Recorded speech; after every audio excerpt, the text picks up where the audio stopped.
martial arts. Mixed martial arts. How do we like our martial arts? We like them mixed. Yeah! I mean, I appreciate the enthusiasm. I appreciate the excitement from producer extraordinaire E. Casey Leiden, but I think our spirits need to be lifted up a little bit heading into UFC Vegas 103, which is now in some shambles. We have lost not one, but 2 fights off of this card, and we had another weight miss, but a fight will go on as scheduled. We have a new start time for this card. A lot has transpired in the last couple of hours as we welcome you to the UFC Vegas 103 live preview show here on MMAfighting.com.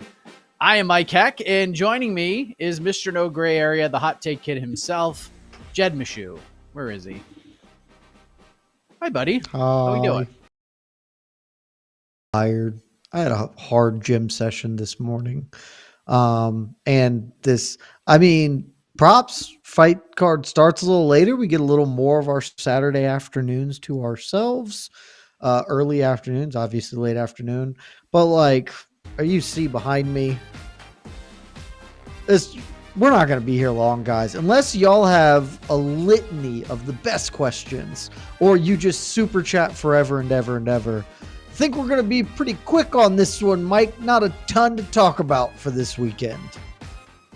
Yes. It would be way cooler if they started this at 3:30 instead of 4:30. We started a half hour earlier, then we get 30 minutes of our evenings back, but it is what it is. If you guys missed it, we lost a fight pretty quick. I think before weigh-ins even started, we lost Luana Carolina versus Montana De La Rosa. Weight management issues on Carolina's side. Shout out to AG Fight, they're first to report this. I reached out to Montana De La Rosa's manager, Oren Hodak, and I said, the fight is off. And he said, yes, opponent couldn't even get within 5 pounds of 126 compared to Montana being on the correct weight. So commission won't allow. Montana was willing to accept the fight with the girl missing weight. And then jokingly, maybe not, he was like, Montana should win this fight by forfeit or by DQ, and she should get her show and win money. And I don't think he's terribly wrong about this, but that fight is off. And then we found out that Douglas Silva de Andrade versus John Castaneda was moved up to a catchweight fight of 140 pounds. Both fighters weighed in at 140. And then they canceled the fight due to medical issues on the Silva de Andrade side. So that fight is off. And the other mishap on the scale, Lucas Almeida missed weight by 2 pounds. 148 was the number. He fights Danny Silva, who made weight at 145.5. That fight will proceed with Almeida forfeiting 20% of his purse to Danny Silva. So those are the changes. And now instead of a 4 p.m. Eastern start time, we get a 4:30 p.m. Eastern start time with 2 less fights. And yeah, I don't know if that affected your fights over replacement tussle score or above replacement tussle score, Jed. But yeah, we're less fights. It could also be the over. It could be the forts. That's a perfectly fine scoring system name as well. Sure didn't. We've got a 3.5, and I'll be honest, this is a generous 3.5. I've taken some creative liberties to get us to such a lofty number. The main event is definitionally an above replacement fight. It is 2 ranked fighters, so by definition, we have to consider that one better than your average bear. I am also giving a fight above replacement to the other men's flyweight contest of the evening. I do think the Charles Johnson, Ramazan Timarov. Let me see. Johnson might be ranked. Is Johnson ranked? I want to say that he's ranked. Johnson is ranked. Timarov is, like a dude who probably is going to get ranked. If he wins, obviously he will, but probably was sort of on the cusp of getting ranked anyway, coming over off Ryzen. Has been super impressive his last few outings in general. So that can be an above replacement fight for me. I'm pretty interested in that one. I am also throwing this is where I'm getting a little creative. I'm not sure Nasrat Haqparast versus Esteban Ribovic is an above replacement level fight, but I'm going to give it the credit for being one. Ribovic coming off of the fight many people thought was the fight of 2024 at Noche UFC against Daniel Zellhuber. It was number 2 in our ranking and number 2 on my list as well. So there's that. And I mean, Haqparast is on a good win streak right now. These are two very talented lightweights, top 25-ish sort of area for both of them. So I'll give that an above replacement level. And then sort of a smattering of other fighters that I am interested in on this card, which can give you the bump, right? Like it's possible if William Gomi does not get to fight the fight he wants, the Hydra Mill fight will be fun. But like, that's really not getting it for me. Mario Pinto, dude, I'm looking at. Danny Silva, another dude I'm looking at. So I'm glad if we were going to lose fights, they were fights I didn't care all that much about. So there's that. Well, let's talk about one of those flyweight fights. The final fight of the evening, Manel Kape versus Asu Almabayev. Pretty interesting matchup. We have two guys coming off of just a lot going on for them. Asu Almabayev enters his first UFC main event on a 17-fight win streak. He is 4-0 in the UFC, of course. This fight was supposed to be Manel Kape versus Brandon Royval. Asu Almabayev had a feeling when I spoke with him earlier this week that he was going to end up fighting on this card. He already let his management team know well ahead of time, hey, something's going to happen here, so be ready to throw my name in the hat.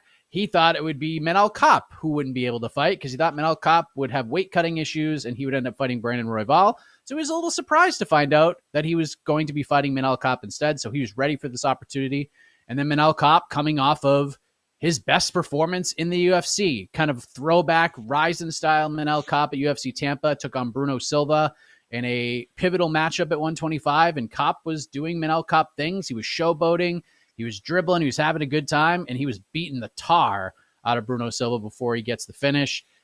Big fight here, Jed Meshew. Your thoughts a day away? Where are your excitement levels for this one? Look, the main event's great. It's not obviously not best circumstances. I am curious how Almabayev is going to look coming in on pretty short notice for this one. Because my guess is that like that short notice means he is primarily focused on making weight and not sort of dialing up cardio or things like that. A 5-round fight, like short notice main events are the trickiest ones because that 5 rounds is so much different than 3 rounds that it could be a huge factor, especially the way Almabayev fights. Like he is not, if there's going to be a finish in this fight, it's probably not going to be from him. So he needs to be prepared to fight for 25, which could be pretty tough for him. But setting that aside, this is one of those fights that I am interested in how it plays out, even if like I can't lie to the public. I'm a straight shooter. This is why people love and respect me, Mike. I'm going to tell you how it is. This fight might not be that fun, right? Like this is not Gaethje Hooker coming at us, more than likely, because Almabayev wants to stop Manel Kape from doing, as you put it, Manel Kape things. He doesn't want Manel Kape to be any fun whatsoever. And under perfect circumstances, I would strongly favor Almabayev to get that done. I know Kape has been on a good tear. Some people thought he beat Muhammad Mokaev. If memory serves, I actually was among those people who thought he beat Muhammad Mokaev, though I'd have to go back and look at my scorecards because I did not go rewatch that fight recently in case anyone was wondering. And like if setting that aside, he's won like 6 of his past 7 or something like that. Really looked good against Bruno Silva in his last time out. Finally, we talked about it. Like this is the Manel Kape that people have been expecting from Ryzen. It is hard for me to know whether, okay, this is now just going to be the thing. He finally got back to there, or if that's a one-off performance. Given the length of his UFC tenure, I would say that it's more likely that he goes back to not being super fun and interesting because sometimes styles make fights, and Asu Almabayev is not a dude whose style is going to usually give Manel Kape the fight he wants, but maybe Kape like can just defend enough takedowns, make this go long, make Asu work, and in the later rounds he can take over this fight. So I'm very intrigued by it, even if I don't think it's going to be the barn burner that like other fights will be. This is a really meaningful fight, and frankly, if Manel Kape, honestly, either way, actually, they might just be fighting for a title shot. Like whoever wins this may end up getting not the next crack at Pantoja. There are rumors out there, certainly nothing confirmed, but that Pantoja is going to be defending his belt against Kaya Sakura next. Whether that ends up being substantive or not. Sorry, correct, not Kaya Sakura. We just did Kaya Sakura. He's beating the other Kai next, and then once that happens, it's very possible that the winner of this fight on Saturday gets to fight for a title next. Well, I mean, let me see if I can ease some of those concerns on the Almabayev side for you, if you don't mind, because originally Almabayev was supposed to fight Vinny Siggs on this card, and then Vinny Siggs got rebooked to fight Brandon Moreno on the Mexico City card. Almabayev was scheduled to still fight on this card against Alan Nascimento, so he's already preparing for this date. And then obviously once Royval got hurt, they bumped Almabayev up to the main event. Nascimento no longer fighting. So since he was preparing for this card, and I know he wasn't preparing for Manel Kape initially, and he wasn't preparing for a 5-round fight initially, he still was preparing to compete tomorrow. Does that ease some of those concerns at all? No, because it's 5 versus 3, and so it's very different, right? Like that is the concern, is that his preparation has been to fight for 3 rounds and not 5 rounds against, frankly, a pretty different opponent. Like I will not bury the lead because we don't need to spend 8 hours on this show. I'm still picking Osman Almabayev to win this fight. I have a bet on him. I think that there's good value on him because he's nearly a 2-1 underdog. And I honestly think that he can just do the Muhammad Mokaev playbook, but slightly better. I think Muhammad Mokaev is a better athlete than Almabayev. I think Almabayev is better at fighting, if that makes sense right now, because Mokaev doesn't want to hurt people. I think Almabayev can just be more effective at grounding Manel Kape and being effective at grounding him once he does get him down, even if maybe it's a little harder to get him down than Mokaev was able to do. So like, I'm still picking him, but I would pick him with a lot of confidence if this was a fully planned fight for the past 3 months or whatever. Instead, like I would always believe that there's a path to victory for Manel Kape. Now I believe that that path is more likely, though I still don't think he should be like an almost 2-1 betting favorite. That seems weird to me. Yeah, I could see the betting value on Manel. He did look terrific in his last fight. He was supposed to fight Brandon Royval, which would have been just a wild, wacky affair. That would have been sick. You mentioned, you mentioned the stakes in this fight, and maybe the winner gets a title fight. How concerned should either of these guys be about Brandon Moreno headlining in Mexico City against Steve Ursay in a fight many believe he's going to win? He's going to come off looking like a friggin' superstar in that fight if he wins. I mean, they probably should be concerned, I guess. In my head, they shouldn't, because like I'll watch Brandon Moreno fight Alejandro Pantoja as many times as they book it because they are 2 elite fighters who are fun as hell. I feel bad that we're just like, hey, Pantoja, do you want to beat him again? How many times are we going to let Brandon Moreno try to fight Pantoja before it's just like, hey, man, so like eventually he will win one, law of averages, but he's lost 3 of them. Like I feel like when you go 3-0, we shouldn't just give you another one. Like Brandon Moreno needs to win a lot to fight Pantoja again. That may not be how it's going to work out. He's very popular, right? And like some people thought he beat Pantoja the last time out, but I don't know, man. Like, isn't Moreno's now on a 2-fight losing streak, right? I'm not making that up. Who is this? Brandon Moreno. Moreno? He's on a 2. No, he won his last fight. Who was his last fight against? His Amir last Albazi. fight wasn't the Royval fight. Oh, it was the Albazi fight. That's right. I forgot that Amir Albazi returned. Yeah, I feel like you should have to do more than win 2 fights to get to fight for a title, but we don't really live in a meritocracy, so that might not be the case. So yeah, they probably should be concerned. I still believe that the winner of this would have the inside lane, but it would not be ironclad by any means. Does it matter? Like, do you feel like one fighter is favored over the other in this conversation? Like, if Kape wins, he has a better chance than Almabayev? If Kape wins, he has a much better chance than Almabayev, I would say. Honestly, if either of them just win impressively, like if Almabayev somehow kills Kape, then sure, I would say that they're favored. But mostly, I think, Mike, we're going to come back to that same old thing we've been doing for the last several years now. Availability is the best ability, right? Like it's going to be whoever amongst this group of people is willing to fight on the timeline the UFC needs and doesn't out negotiate themselves. So I think that's the world we're going to be living in. Maybe a slight advantage to the winner of this weekend's main event, but really it is purely, hey, can you fight on whatever timeline we're working with?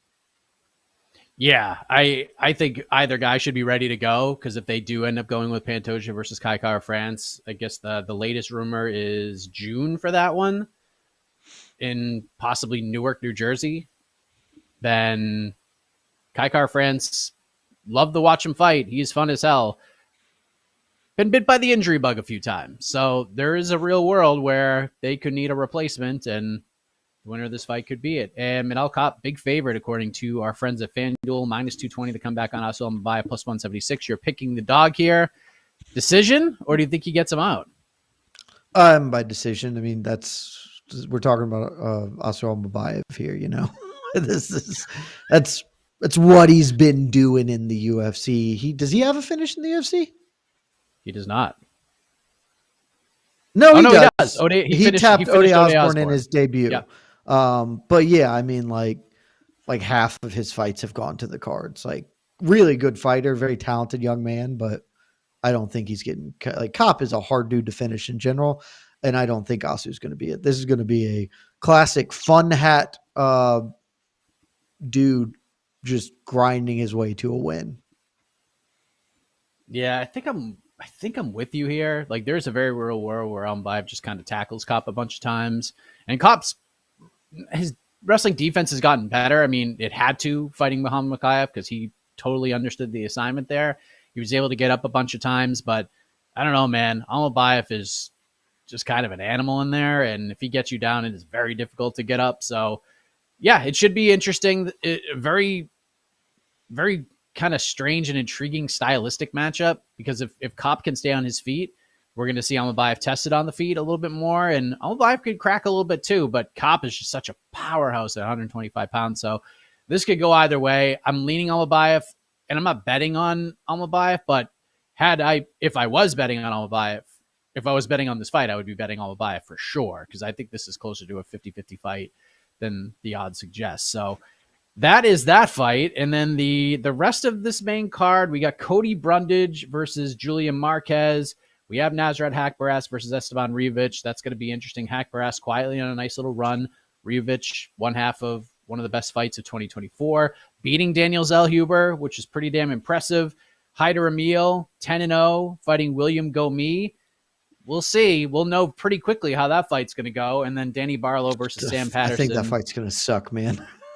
You think it's going to suck? I think that's going to be a William Gomi fight where he throws like 3 punches around, and it's a split decision one way or the other. So I'll say outside of Kape Almabayev and outside of Haqparast Esteban Rievich, because I know how you feel about the lightweight division. It doesn't matter if they're ranked 35 or 25. Does not matter, especially when you're one half of. Yeah, it's got to be fun as hell. Outside of those two fights, what's the fight you have to watch? You're gonna make sure you can't miss. I already talked about Mario Pinto a little bit, and I really like him. I think he's gonna kill Austin Lane, so I won't throw that one out. And I already, frankly, gave a shout out to the Timarov versus Charles Johnson, which I think is the second best fight on this card. So I will give a little bit of love to another main card fight that I think will be fun. I do not think it is frankly, good fighters. They're not bad fighters, but I don't really suspect either of these dudes have top 10 in their future. But that's fine. Only 10 people in the world can be among the best in the world. You can still be a meaningful, fun fighter. And I think that the Danny Barlow-Sam Patterson fight is going to be a good time, because Danny Barlow is a man who doesn't particularly care all that much for defense and just he just is really excited about putting his hands on people as violently as he possibly can. And Sam Patterson has his last 4 fights in a row have ended in the first round or something like that. They're just going to come in, and it is going to be just rock'em sock'em robots, insofar as Patterson will also probably try and tackle him and submit him. And so I think however it goes, it'll be over relatively quickly and be pretty fun, even if it is ultimately meaningless. So give me some shout out for that. If I'm just watching a fight for the fun value of it, I think that this is probably going to be the most fun fight on the card in that regard. Should be fun. I'll go to featherweight. I think Chepe Mariscal versus Ricardo Ramos is going to be very, very fun. Chepe has just looked real good in there.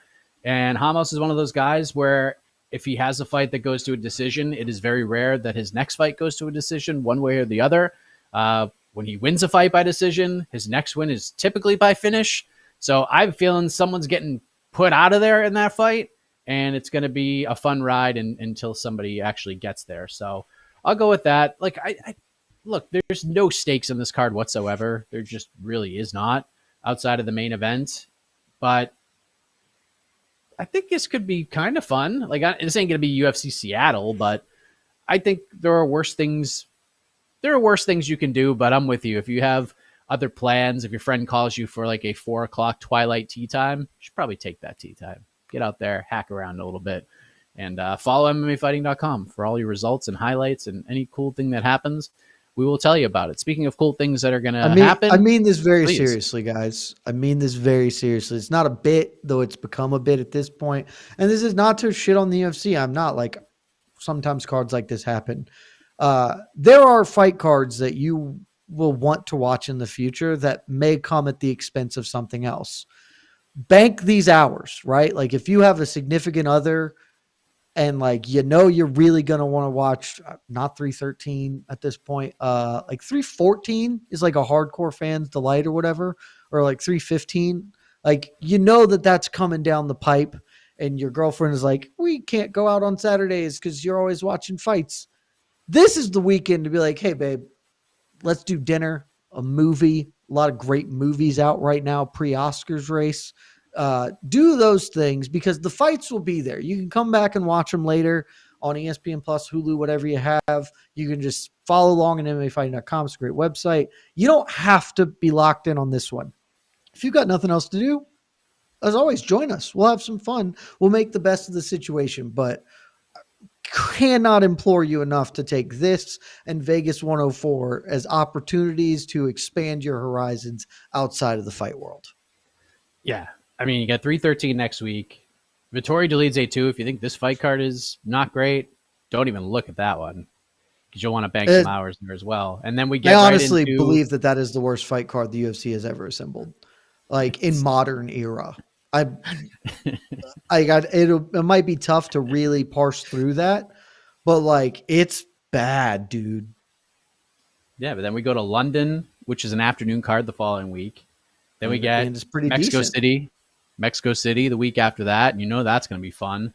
We're back to the Apex April 5th, but Josh Emmett versus Lerone Murphy is a pretty damn good main event. And then it's 314.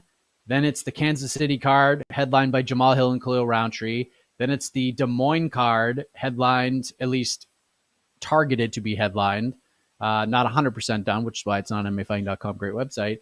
Corey Sandhagen versus Davis and Figueiredo. And then we roll right into UFC 315. So, yeah, you bank those hours because, like, the following, 6 cards, you're going to want to watch 7. You can make an argument for the next 7 cards. You're not going on miss. This is like a Giants versus the Titans Thursday night football game. We're like, sure, you can watch it, but also do anything else because there will be other games that you would like to focus your attention on. And you gotta, diversify your bonds. You gotta get out there, broaden your portfolio. And yes, as always, I think not enough people enjoy watching fights after the fact. Like, I really enjoy watching fights on like a Sunday when I do skip an event for something, because you get to skip all of the trash. So it's just straight killer, no fill. Like, you're just like, oh, I'll watch this fight. I don't have to do the thing. Like, boom, you can knock it out in a couple hours. And 2, MMAfighting.com. It's a great website. It's going to have all the important highlights. It's going to have a live blog for the main event. It ain't going to have a live blog for a thing other than the main event, but it is going to have a live blog for the main event. It's going to have a pre-fight Q&A with you and EKC. It's going to have a post show with, I think, the 2 of us, though I'm not 100%. So you can get all the other parts without having to invest the 7 hours in front of ESPNplus.com. And I think that's a great answer. So MMAfighting.com. We're here for you, baby. Well said. Well said. All right, let's take a few questions from the peeps and get into it. Hello, Casey. Hi. It is a great website. It's a great website. All right, man. So much interest in this card. Did I say so much interest? No, I meant whatever the opposite of that is. All right, here It's we go. opposite day. Yeah. Burn. Burn. I guess the first question, let's talk about something not on the card. Thoughts on the Bo Nickal Hennier to hitter? Mike, what's and the rule? fight announcement? Mike, First what's of the all, rule? First of all, it's on MMAfighting.com. It's a great website, and it is a website that will only post said news when it is confirmed via multiple sources, and we have an actual date for it. But the report is these guys are fighting. We just don't have a date or anything of that significance, I guess. So yeah, but let's just say let's paint the hypothetical picture, Jed. Let's just say Dana White gets on Instagram and he says, "Hey, boy, do I have a scrap for you. Bo Nickal versus Renier de Ritter, UFC Des Moines. Is this what you want to see for your guy, Jed?" I think this is a terrible matchmaking if this ends up being true. Like, I just why?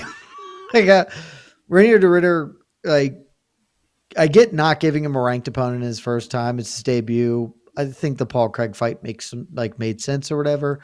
Gets it done. Like, let him take, like, there's so many wonky, silly middleweights for him to fight that we could have some fun with and get him in there against, like, Michelle Pajeda, RDR is like the fight I wanted. That fight would be very silly and fun. And two of my boys instead, like, probably, like, if this fight happens, it's probably just Bo Nickal, like, boxing, which I don't care. Like, does anyone really want to see that? Like, I don't. Why? Who gives a shit about that? Like, it doesn't feel like we're developing Bo Nickal as a prospect with this win outside of just pure cage time. And it doesn't feel like a fun use of RDR at this point. Other people can disagree. Like, if you guys are into this fight, I don't want to yuck your yum. But to me, I just feel like Bo Nickal should be getting somebody ranked, and RDR should probably be getting somebody ranked and fun. You like this one, Casey? I don't hate it as much as Jed, but you said Bo Nickal needs to get someone ranked and fun. Is that what you said? No. RDR should get somebody RDR. ranked and silly. Bo Nickal, like, I don't even mind if I'm not getting a ranked opponent, though, because, like, I'm fine with the slow development, but it does feel like this is around the time that you start doing that thing, right? Of the, like, okay, who's at the bottom of the top 15? Roman Kopylov, or I'm trying to think who else at the bottom of the, because it can't be Peta, because that's who RDR should fight. Like, I don't know. What's Brendan Allen doing? Coming off that loss, like, he's grappling at some point Caio Borralho tonight. He's grappling Caio Borralho. That's correct. Like, feels like we should be doing something a little more pointed with Bo Nickal, and this feels a little less so. Right? Like, this feels like maybe it's just a slight step up from the long hypothesized Paul Craig fight, which I guess is fine. People were into that, but, like, I want us to have a lot more fun with RDR because he's a very silly man. I'm kind of confused on Bo Nickal right now. I just don't know I still don't know what to think about that Paul Craig fight, honestly. I'm just kind of, you know what I mean? It was just weird. I don't 15 think minutes. Bo Nickal's career has been managed particularly well. But that's just me. And Bo Nickal is managed. He manages himself, correct? Is that the word? I believe so. So, but I'm not sure. Yeah. Okay. Either way, yeah, it's a fight. It's two names to recognize. So sure. I don't know. I mean, that can headline a fight night, I guess, like an Apex card. That actually makes sense. I would actually want to see Bo Nickal on it could be a horrible 25 minutes, but it could be. Yeah, but, like, we'll see a lot. See a lot. The problem with this fight is that RDR is not known, right? Like, he's known to us, but he's not known to the broader, like, UFC fan base. Is this a way to get him known then? I mean, he's the I don't think so. Like, I think you make him fight somebody they know. Like, make Bo Nickal and Paulo Costa, like, can fist fight. Okay, so because you people want to go know that far Paulo up. Costa. Okay, so you're I would do it. I would even RDR versus Costa would be crazy fun too. Or that, Yeah, like, just that. weird and wacky. I think that is ultimately the thing. Both of these two dudes are, like, prospect isn't the right term because they're both kind of old. but like there are new names to develop upward, and you're running them in together here, which is weird. When there's a lot of, this is going to sound rude because it is rude, but I don't, dead wood in the middleweight division that you could start clearing out by having these dudes fight. Like one of them should be fighting Paulo Costa is legitimately, I think, as I've thought this through, where it should be like, that's what Paulo Costa needs to defend his spot or get the hell out. And these are the kind of dudes he should be defending his spot against. Yeah, I'd rather see against more of an established name rather than Marvin Vettori Dolidze is a weird fight that's coming up, obviously, but like when whoever wins / loses that fight, like should be fighting the other one that doesn't fight Paulo Costa. All right. Cool. Thank you. Back to MMA. Speaking of Deadwood, as you mentioned, let's talk about the co-main event. Terrific show. Did Cody or Julian save Dana White's life or something? How was that fight the co-main event? It's like the second or third worst fight on the card. Buddy, they did fight of the night to the worst fight of last week's card. So who can say what's good or bad anymore? I will say this, and maybe this is a hot take. Maybe you guys will disagree with me. Maybe Jeb will laugh in my face when I say this. A little teaser for the People's Pre-Fight Show. And I don't know who's going to win. The winner of this fight is getting a bonus, without question. This is not going to be a long fight. This will end in 3 minutes, and it'll end in devastating fashion. Either Julian Marquez is going to get knocked unconscious via ground and pound, or Marquez is going to lock up some weird-ass, out-of-nowhere submission after getting brutally beaten. And it's just going to be 3 minutes of chaos. And the winner will go really nowhere, but that's kind of where we're at right now. So, look, I could see it. Yeah, like Marquez has had some fun, out-of-nowhere performances. Cody's had some fights where people kind of questioned his heart. Cody's a guy that I watched on the regional scene a lot before he got on the Contender Series and fought William Knight. And I was always like, damn, this is a blood and guts type of fighter. He'll just grind you out. He'll take an ass whooping to get what he needs to get in order to get a victory. And yeah, I think this fight will end up being fun. It's just a weird penultimate fight. Let's say it ain't a co-main event. I think the UFC, especially after Almabayev came in, said to themselves, boy, we need something to get us to that main event because it's probably going the full 25. We need to get to that shit quick. And I think this fight is there to help get to that main event quick. But here's the other weird shit about it, though, Mike. They're going back to Kansas City in like 8 weeks. It is possible that Julian Marquez can turn around on that, but like he's one of the pretty limited number of fighters with direct KC ties. And they're just like, what if we put you in an Apex card instead of having you wait 8 weeks to fight in Kansas City? Like it just feels, it's very odd fight all around. Could be fun. Like I totally think you are right, but super weird. All right. But it's not great. It's a fight that it's the 60th and 62nd best middleweights in the world fighting. Yeah.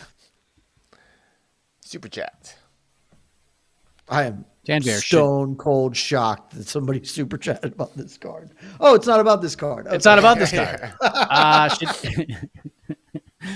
Should Ian Machado Gary fight the winner of Sean Brady versus Leon Edwards? I don't hate that. I was trying to think about it for a second because I hadn't even considered it, but don't hate that at all. The issue, there's a slight issue with that in that if Sean Brady wins that fight, Sean Brady should just fight for the belt at next, right? Like he will beat the number one contender. Like it'll be a little odd if Bilal still has the belt or whatever, but like I think if Sean Brady beats Leon, he should not have to fight again. His next fight should be for a title, given the strength of his resume and beating the dude who is currently the number one contender in the weight class. I think if Leon wins, absolutely, 100%, because Leon needs to do a little work to get another crack at the title. Can't just win one. You gotta do some more there. So I guess I'm halfway there on this, but not a bad idea at all, Tanvir. You like this idea, Casey? I don't like the idea of if Brady wins and basically knocking out contenders, but if Gary and Brady fight. So yeah, I would rather have if Brady wins, just give him a title shot. And I guess who would Gary fight then? Am I forgetting somebody? Buckley. Ian Gary is going to fight Kamaru Usman. That's what they're going to do. Or Usman is fine as well. That makes a lot of sense. Man, yeah. Joaquin Buckley just last dog at the bowl. Yeah. Should literally no one for him to fight Joaquin in this circumstance.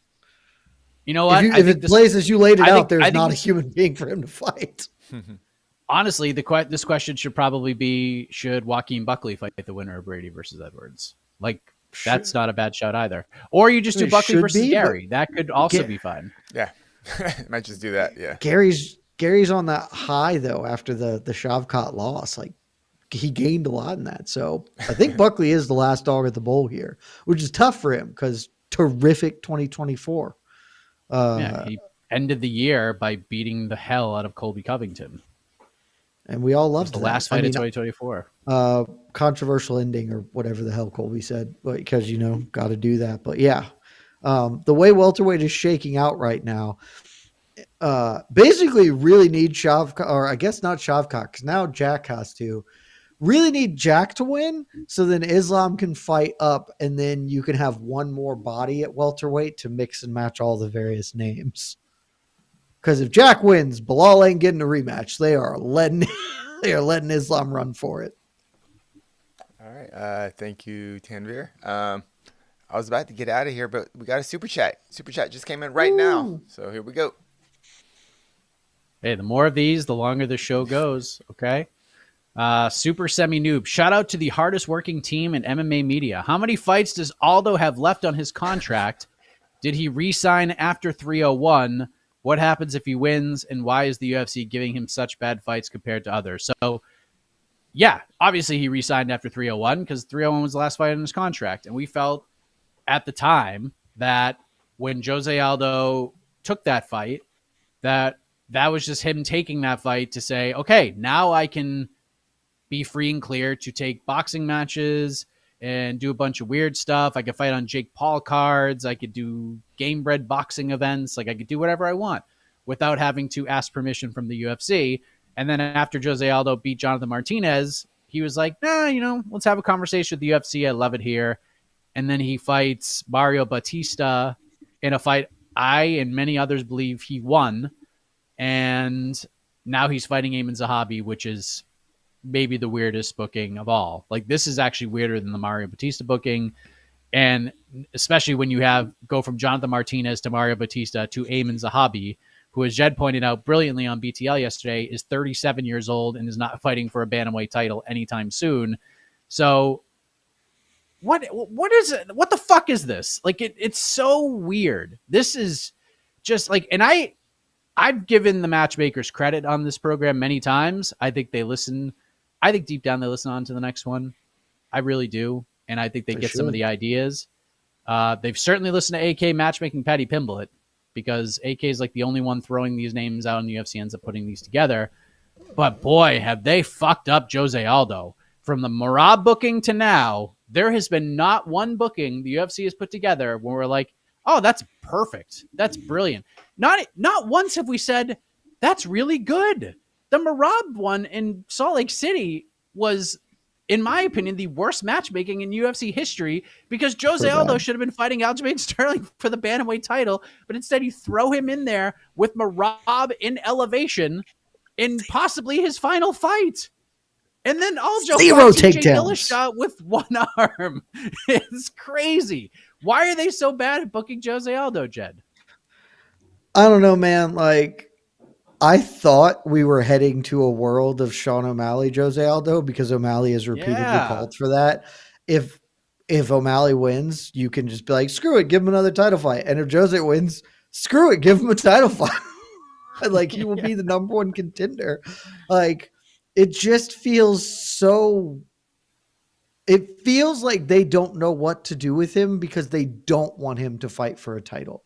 Legitimately, this feels like they are booking him On BTL, I comped it, and I think I was actually a little wrong because I comped it to like they're booking him like you book a fighter at the end of their career when you're trying to just get them to retire. Like, okay, here's another guy who's young and gonna beat you or whatever, but he's actually just still amazing. So they're not like embarrassing and blowing the doors off him. They're frankly winning questionable decisions over him or losing. And so it's just like, but they aren't booking him upward. Like they're not booking him with any opportunity to get towards a title fight. And at this point, like the Merab one was, right? Like if he beats Merab, he gets it, despite the fact that he already should have just been fighting for the belt anyway. But like the other ones are clearly fighting him backwards. And I think the only way to view it is they don't want him fighting for the title.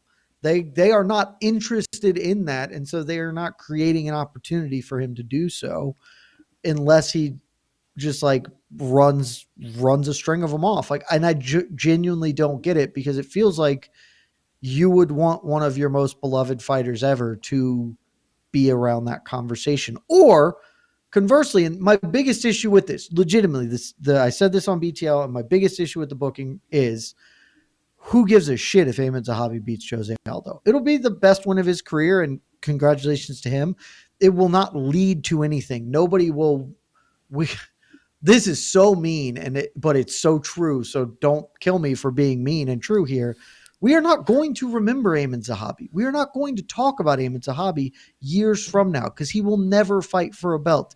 He is 37 and good, but not great. He's on a good run. I'm not trying to disrespect what he has accomplished, but I am being realistic about his opportunities to leave an indelible legacy on this sport, and they're as close to zero as is possible to be. Sean O'Malley beating Jose Aldo is something that we would talk about later on because he is a former champion, maybe a future champion as well. Like those are meaningful wins. This is a meaningless win for Amin Zahabi in the grand scheme of things should he get it. And for Aldo, it's a meaningless win because Amin Zahabi, it will be like terrific. Jose Aldo pushing 40, still beating top 15 dudes is something to celebrate. This will be the 20th best win on Jose Aldo's resume. Like it is just a fight it's a nothing of a fight, which I super don't want for one of the 5 greatest fighters of all time. And we have a limited number of fights for him left. Like it's just not how we should be doing this. The betting odds are viewing this much differently than the other 2 fights as well. Because Jose Aldo is the underdog against Jonathan Martinez, who's the underdog against Mario Bautista. Opened as a minus 145 favorite for this fight, and tons of money is coming on Jose Aldo. He's already ballooned up to a minus 225 favorite in this fight against Amin Zahabi. So probably higher than I would bet on that, though. Yeah, Zahabi's plus 190 if you're looking for a little something. Probably some value there. Because again, Zahabi is good. Like he has honestly overachieved what I expected from him. His recent run has been very impressive. He's 37. There's just not a world where he is going to climb up the wood chipper of bantamweight and win, even fight for a belt, much less win one. Like it's bantamweight. Like if Amin Zahabi was 27, okay, this is a very different conversation. It's just not. And so other than the personal glory of Amin Zahabi to have a win over Jose Aldo, I do not know what is gained on either side of this fight. I will tell you what Jose Aldo needs more than anything in this world. He needs to win this fight, and he needs Sean O'Malley to win the bantamweight title and call him out. That's what he needs. He gets that. He checks off both those boxes. He's got a shot to fight for the bantamweight title. Outside of that, he doesn't. When was the last time Jose Aldo called someone out? Never. He's a king. Kings don't do that anymore because why would he? Yeah, he called out Conor McGregor a whole bunch after the 13-second knockout, but yeah, he didn't get it. But honestly, Sean O'Malley, Umar would have made a lot more sense just based on let's try and get Umar a win again over a big important name. The one that I probably wanted O'Malley the most, but probably second on the list is Davison Figueiredo because that's just cool as hell. Let's have a former flyweight champion fight the featherweight goat at bantamweight. That's a sick ass fight. Aljo booking would have made more sense. Patricio Pitbull would have made more sense. Honestly, throw a dart at half the ranked featherweights and would have made more sense. There's just this. Honestly, maybe the least sensical possible booking for him there's just no upside to it. Quick question. So you said you believe the UFC doesn't want Jose Aldo anywhere near Correct. the bantamweight belt. Why not Correct. just release? Why not just release him after his loss to Mario Batista? Why are we even going through this? I wonder UFC's whatever. My belief is because they don't mind having him in the promotion, right? Like he is a name that they can put on a card like this because I guess we're talking about he it. adds some juice to this. Like here's a guy who is a meaningful competitor. And I do not know why they wouldn't want him near the title picture, because historically they've never cared about like old fighters being in the title picture. And Jose Aldo is a pretty amenable guy to work with, like it over the balance of his career. He has basically come out and said, I re-signed with the UFC. I could have taken more money to go elsewhere. I re-signed because I still want to make a title run despite being almost 40 or whatever. But like the only reasonable interpretation of how they are booking him is that they do not want him to fight for the belt, because any other, if you guys have a better explanation, I would love to hear it, because I do not know how you go Mario Batista, Kyler Phillips, Eamon Zahabi, and not view that as, we don't want him to be at the top of we don't want to do that. Because nobody at the top would be like, I don't want to fight Jose Aldo. They would absolutely say it. He's Jose freaking Aldo. Everybody would be like, I would love to fight him. Sean O'Malley has actively been trying to fight this dude for 2 years. And instead we're getting these. So the only interpretation I can see is that they just don't want him in the title picture. I don't think you're terribly wrong. I mean, you could definitely make a case for that, because Jose Aldo is competitive with every single one of those guys that you named. Like him and Umar, Aldo could win that fight. He could win. I don't know if I'd pick him to win, but he could win, because Umar is going to have to take him down to beat him. I mean, maybe he beats him on the feet. Who the hell knows? But his best path to victory is taking down Jose Aldo. And as we've learned, you cannot take that man down. So Jose Aldo doesn't get the doors blown off him. Yeah. It took Petr Yan 20 some odd minutes to finally start putting it on Jose Aldo. He is, even at 40, or however old he is, he is 40. Just a son of a bitch to fight, because he's the best defensive fighter in the history of the sport. Yeah. Unfortunately, the only way you beat him is doing what Merab and doing what Mario Batista did. You push him up against the fence and you hold him there. That's how you beat him. For some reason, that is the kryptonite. Put his back up against the cage. And look, you can hate on Mario Batista and his style and what he did to win that fight. I think that was a brilliant move on his part. Yeah, and I understand why people hate it, but it was the only way he was going to win. He wasn't going to beat him on the feet. He wasn't going to do what Jonathan Martinez did, because he was going to lose that fight. That's how you beat him. You put him up against the fence, and Mario Batista's explanation was all right, well, that's not my fault. Get your ass off the fence. And while we hate to hear that, the man can say forever and ever, whether we like it or not, that he beat Jose Aldo at UFC 307, and he won a fight. Screwed me in fantasy. Yeah. Here's the other thing too, and this is probably reason number 20. It's not high on the reasons of why I hate this fight, but it is. There's a piece to it of 20 reasons. Wow, we're up to 20 now. That might be low. Eamon Zahabi is just boring as shit, which is the problem. This fight won't be fun, because I am under no illusions about Jose Aldo. I love him. He is one of my favorite fighters of all time, and I will watch with rapt attention every time he steps into a cage, because he means something to me. But he is, even at the height of his career, he was a defense first fighter. And while I think truly one of the thing we do not talk about in this sport enough is how Jose Aldo reinvented himself at age 34, dropping to bantamweight and becoming a more high output fighter than he ever previously was, is that defies basically everything we know about fist fighting.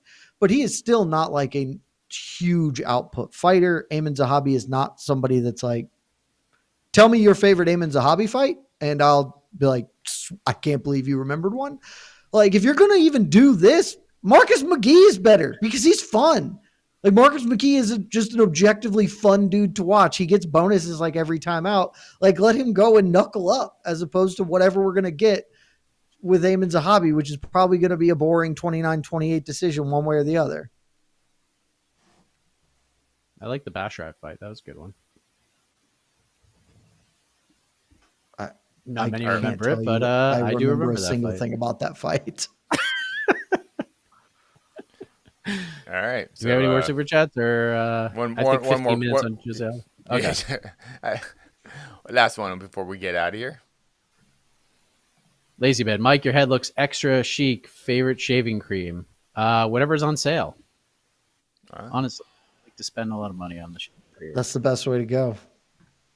I think this one was like $5.99 at Publix. I think it was called like Creme, Creme. I was like, oh, I've never tried that before. I'll go with that. The other one I usually get was like $6 more. So it works the same for me. Is it a special head shaving cream, or is it the same for the beard? I mean, or if you shave your face, is it the same? Yeah. So I go head, I go a little here, a little on here, and then we just do it all together at the same time. It's like every other day. I'm very interested in this world of head shaving cream. Do you have a special blade you have to use, or is it just a regular? Use the UFC head razor or whatever the hell was the UFC sponsor for years. Head blade or something, or scalp. So Headblade like reached out and like sent me some stuff, and I used it a couple of times. I just like I get why people like it. It's just not for me because I have like fat fingers. Like they're just thick fingers. So putting my fingers like into the little slots, it's like super weird for me to shave it. So, but they make terrific products. I use their aftershave quite a bit. Shout out to Headblade for the aftershave. So yeah, I do use it on the head. Sometimes I use the aftershave there, but yeah, the razor, like the handle, you have to like put your knuckles in it and you just go like do it with the knuck. But I can't put my fingers in it. It's basically sitting like before the knuckle. And that's not good for anybody, especially when that thing's sliding up and down and you're talking about razors going into your skin. Ooh. Could create some nicks for a guy with sausage fingers like myself. So, dude, I cut myself shaving enough. That's why I barely do it. Shaving my head feels like it would just be difficult. It's a good time. It's easy, cost efficient, and no need to hide that I lost the battle with hair, and that's okay. That's okay. Gosh darn it, people like me, and my chic head every. Good enough for The Rock. There you go. Good enough for anybody, you know. Good enough for the People's Champ. Biggest actor in the history of acting. Does The Rock have a head razor? He should market a head razor if he doesn't. It feels like a missed opportunity. I mean, The Rock can make some money. Yeah. Yeah, it's true. Yeah, let's get The Rock making some money. His shoes are already like the official shoes of the UFC, so of course they are. I remember those nonsense. This was years ago. The Rock had like an alarm clock app where it was like you could wake up to the Rock clock, where he would then say some like motivational shit about attacking the day, and you could pick to be on like the Rock schedule. So you would wake up at like 3:40 in the morning to go to the gym. And I downloaded it because it was the funniest thing I've ever seen, and then that disappeared. So the Rock needs new branding opportunities. I'm saying, get him a head razor. Well, you can see The Rock tomorrow night at Elimination Chamber, which is in Toronto. Him and Cody Rhodes going face to face. Good segue. See what happens there. But we got UFC Vegas 103 tomorrow. We got Tank versus Roach tomorrow as well. Big day ahead of us. That's the thing that's happening. For Casey, for Jet, I'm Mike Heck. Thanks for watching. Bye-bye. Love y'all.